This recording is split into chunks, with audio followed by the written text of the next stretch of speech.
In today's video I want to show you how I prepare my projects before I mix them. This will also help you if you give your project to a friend or somebody who does mixing as a service, so that everything has order and he can work with it and flow really fast and doesn't waste your time and money. So the first thing I want to talk about is stems. I organize my project into groups.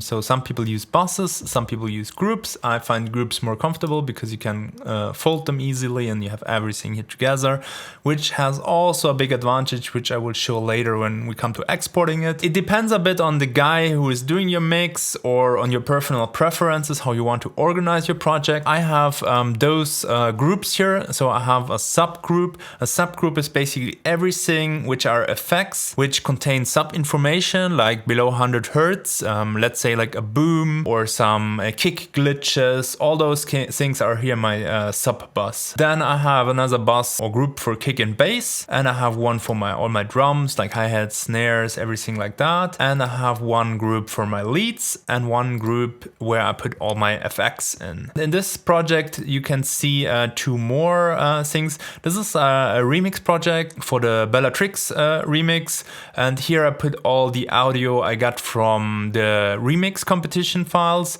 So in case I don't make it in that competition, wish me best of luck, I can just delete this group or replace all the elements, and then I don't lose all the work for the rest of the track, and I can still release it on my own without bringing those samples. Just for explanation why you find this here. And this is my brainstorming group. As I explained in another video, usually before I go into arrangement, I do like a large brainstorming, and then I get all my elements together. If you're interested in that, I linked to the video up here. But let's say you have organized your project into groups. I think quite common are at least those three. So those are a bit more optional. So you have a mixing guy, you need to talk to him before, because if you have like more groups or more group bounces, usually it gets more expensive. You want to organize your project in some way, and I think those 5 groups really make sense. And if you really want to condense it, you could condense those 2 maybe into an effect group, or even those 3 maybe, but it makes sense to have at least those 3 separated. What I will do next is I will remove everything which I don't need in this project. So for example, I have like this vocal here, which I didn't use in the project. All those files I will delete. Also, if I have tracks which I didn't use, sometimes I keep like different versions, for example, from leads, or sometimes I have stuff where I have the MIDI here, but I really need it already to record it out. Then maybe that's something I will remove. So I will go through all the project here, and then I will delete everything which I don't need anymore, so that it's really clean. And also look at all those small kind of like deactivated clips, remove them all, that it gets like really tidy, and you are just left with the stuff which will be audible later in the project. As we are going to bounce this down later in audio, you don't need to be afraid that you will lose all your MIDI information and that stuff here, because we will save it in a new version here, and then you can always access your project later. You can see here I have the version 8, this is like freeze for mixing, and I have my version 7, which we are right now in here. And when you want to come back in your next version and get your leads again, then all you need to do is to open this, and you can then access all your MIDI here and just drag it over if you want to have it again into your project. So there's nothing lost. Don't be afraid when we come later to the next steps. Remove everything you don't need and forget about it. You can access it anytime you want to bring it back. But for now, we'll go like this and bring everything out of the project which we don't need anymore. So delete everything here in the end which you don't need anymore. So for example, I sometimes copy over sections from here and then I experiment here, and that's the step now where I will get rid of all those excessive stuff here. And then the next thing I want to do is I want to label everything here. So far I have basically labeled everything besides maybe here a bit. That's the next thing I'm going for, so that I give everything like nice names. So you can also see my groups here. They also have that bus here in the ending. They have that nice emoji here. Everything has a name. I put like names everywhere here, and I try to bring my names in a way that I can identify the elements quickly. So for example, I put LD for lead lead, or FM sometimes for FMs, or PD for pads. So basically a little bit like in the presets. Version 7 I haven't done it yet, but in the next version you will see it. Everything is named here. That's basically the point when you come back to your project a few months later and you want to look at it, that you really want to have it organized and find your stuff again. Then once I have everything neatly labeled, what I do is I bring it into kind of like a waterfall thing so that you really can see the leads which are starting first. I quickly loaded the next version where I already did this work so that you can see easier. Labeled everything properly here. So this is all labeled and all my leads are labeled. Usually put like this small things in front of it, like PD for pad, sample and hold, atmosphere, FM, like more a normal lead maybe. Try to kind of like make it easy for myself to find myself back into the project. If I load it like 3 months later, I'm not as fresh anymore in the project, so that I can easily find everything. Then I bring everything into a nice waterfall order. So I start with the elements which are most left and then I go down. For me, what worked really well is I'm looking more at the larger blocks here. So if something like small like this is here, I kind of like ignore it. All the larger blocks, I try to get this kind of like top down, left to right thing, because it will also make it easier if you go into the project and you are listening through it to identify where is something. So that's actually something you should do very early in the project when you have some time to clean up already. Once I have this, then I start freezing all the channels. You can go 2 ways. You either like freeze the whole project and give it to the person who's mixing it. If you are having somebody who is wants to look really deep into your project, by that way he has the option to unfreeze everything. In case he doesn't have the VSTs you have, or he has a different version, everything will sound exactly the same, but he has still the option to go in every channel and unfreeze it and change parameters within the synth. Maybe you have a little bit too much reverb in the synth, then this can be fixed if you do it with freezing. That's something you will need to talk about with the guy you're giving the project to. If you're doing it for yourself, then I still would freeze everything before I bounce it to audio, because this will also help you if you come back later to your project and maybe a few years later you don't have the synth is not working anymore in your computer. That way you're not losing anything.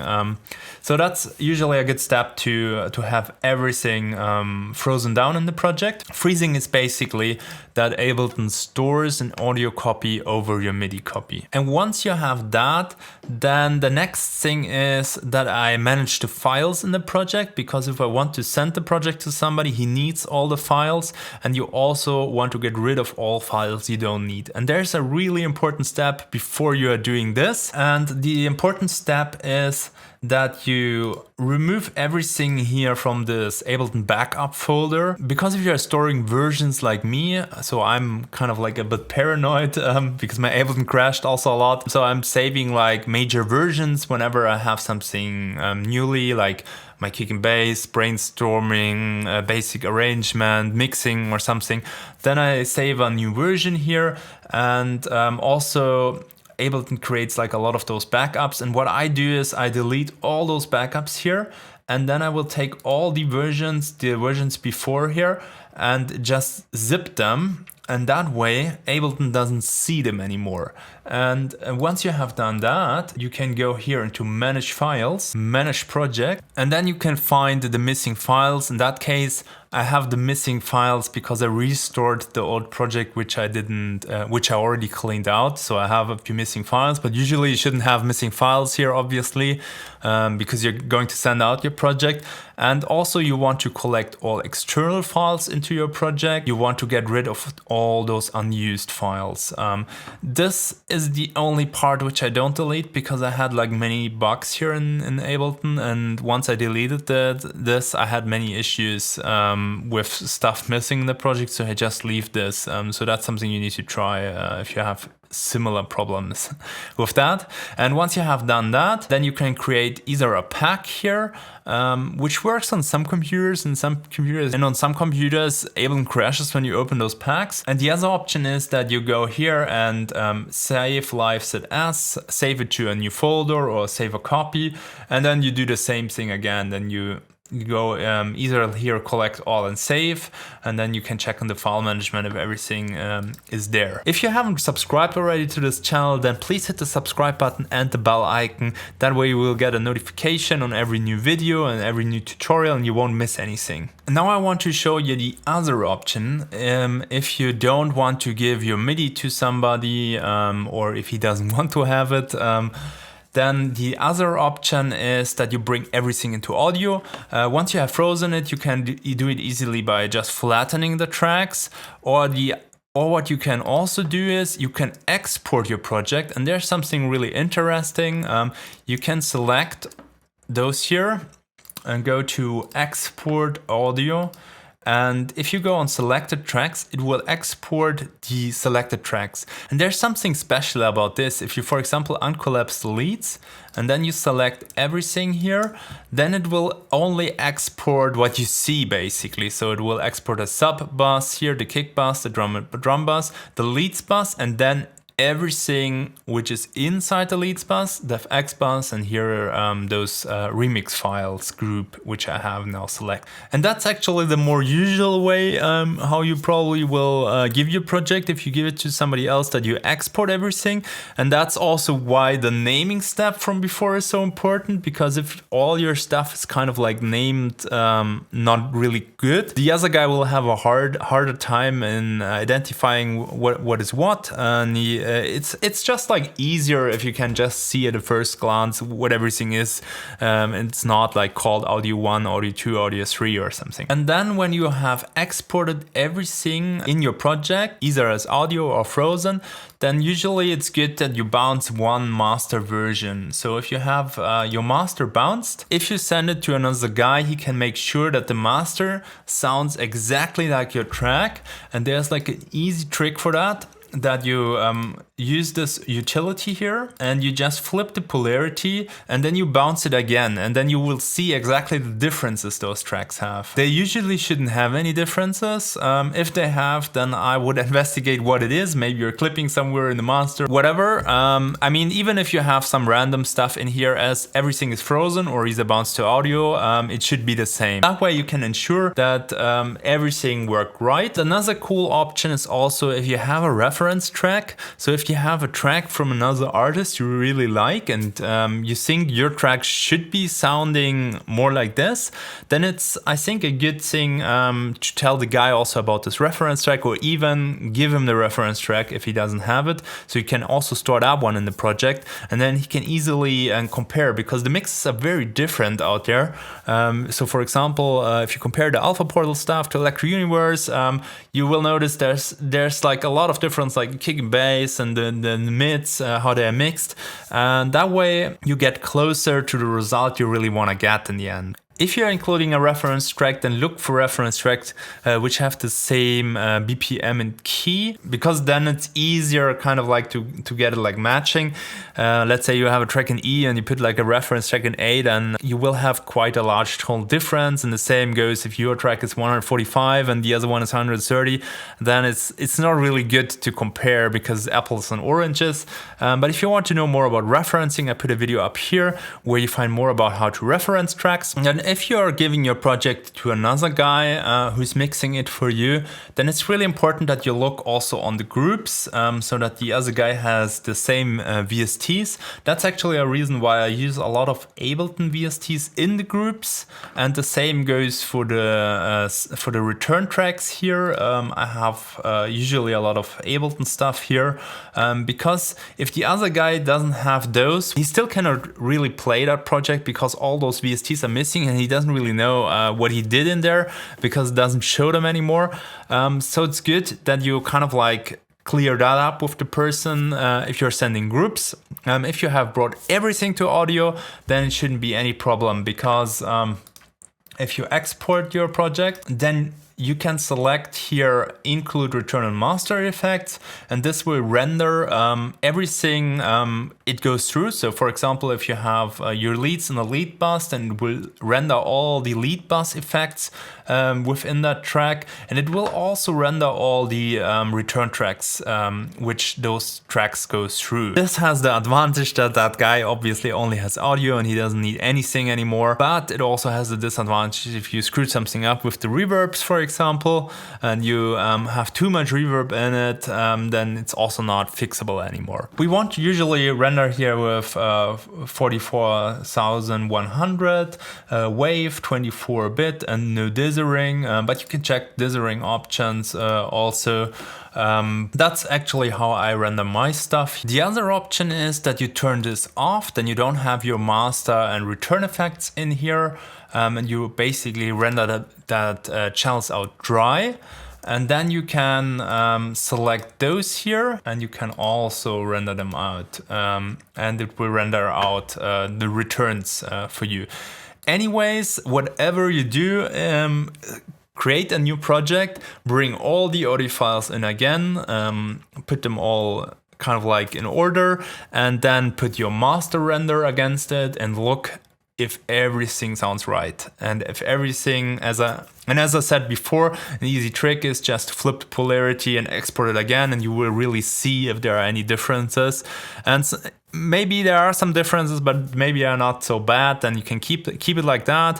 The important thing is how it sounds, and if you are satisfied with what you have rendered, and then you can give it out to the other person. Then I want to go a short moment about why you still should do this even if you don't pay somebody else for mixing your project, because you have like a lot of VSTs and channels in here, and it will all drag your CPU after a while, and you will add latency over the project. So there are some VSTs which give latency in your project, and after a while your project becomes really slow. And especially in Ableton, you also have a lot of those pre-delay compensation errors where you have for example, this one is a VST which usually runs out of timing if you have stuff which adds delays in the chain.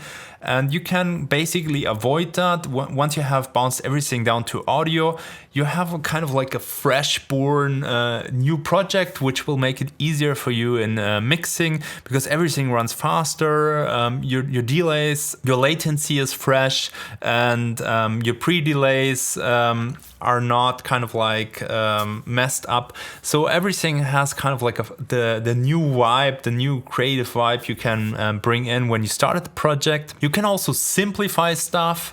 So let's say you are going into mixing here, we have everything in audio, then you may mix your kick and bass, and you may mix your drums, and once you think it's good, then you could even bounce that down to like a single stem and reduce like your project. Or let's say you have like layered leads in here and you have like 3 channels for 1 lead, then you may want to decide at that point also to bounce it down to 1 lead, and so you get your project smaller and smaller and more easy handleable. And one really big advantage is also if you bring your stuff to audio, everything becomes visual. So you can see, for example, oh, what is this peak here? What did I do here? And then you can go back in the other version we still have and check that and fix it there and maybe bounce it out again. Or you can fix it in here. So for example, maybe we do like a volume automation, add a clipper here or an EQ, whatever will fix that project in that moment. Not on the master, I mean like in that channel here. We will fix it, but that's all things you can only basically see that easy in audio at like one glance that there's like an issue. Also, if you have your audio channels here, you can see huge like reverb tails. So let's bring this, for example, in audio. Then you might decide that we don't need that here. Maybe we just want to have it like this. You can do cool things like reversing stuff or glitching stuff, which you haven't been able to do in your MIDI project. So there are many like advantages if you bring down the project in the end to audio, even if you don't give it out to another person. I hope you enjoyed this video, and if you haven't subscribed to this channel, then please subscribe, because it's really important for me as you're showing me that this content is kind of like valuable for you.